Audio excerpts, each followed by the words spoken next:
Welcome to another episode of Culture Shock. My name is Shawn Galloway, the president of ProAct Safety. In many organizations, we have started to provide some approaches to behavior-based safety, to performance management, to coaching for desirable performance. Now, often those tactics work when there are people to do the observations and to give the feedback.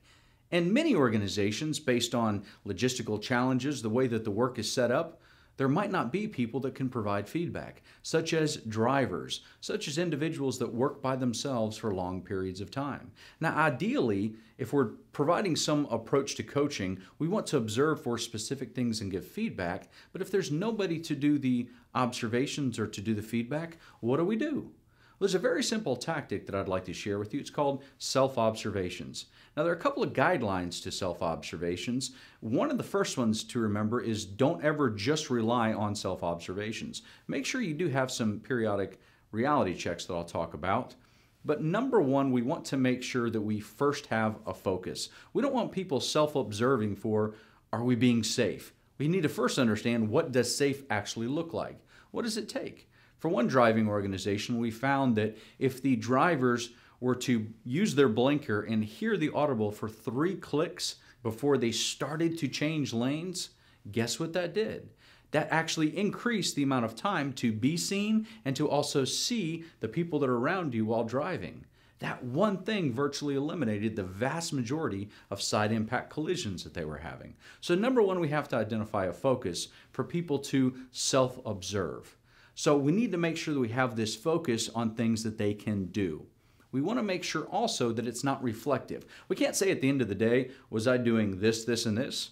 Or at the end of my trip, was I doing this, this, and this? We need to make sure that there's something that actually triggers the observation to occur.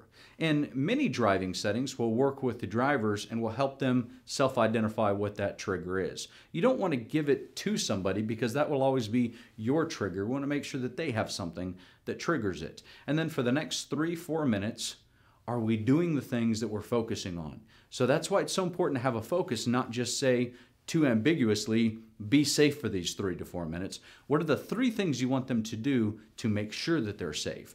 And then during that time period that it's triggered, 3 to 4 minutes, some drivers have told me that a particular singer or a song that comes on the radio frequently, but not every single day, is something that can trigger the observation very well.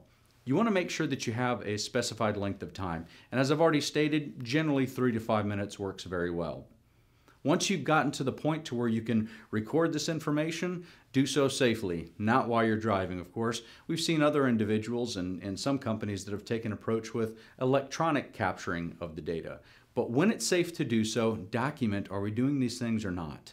Some companies have decided to turn this in to collect this information. If that's the case, no names on this. Do not put any names. Make sure that everyone knows that this is anonymous, because the goal is to help establish new habits. If we don't have somebody that can be around to coach, observe, and give feedback, this is a strategy that's worked very well. Just make sure that, as I've already pointed out, this isn't the only strategy that you use. We still need to make sure that periodically throughout the year, somebody goes and observes this individual and gives feedback. Because one of the things to remember in self-observations, our blind spot happens to be habits. We can't see the things that we do subconsciously because by nature they're subconscious. We're doing things without thinking.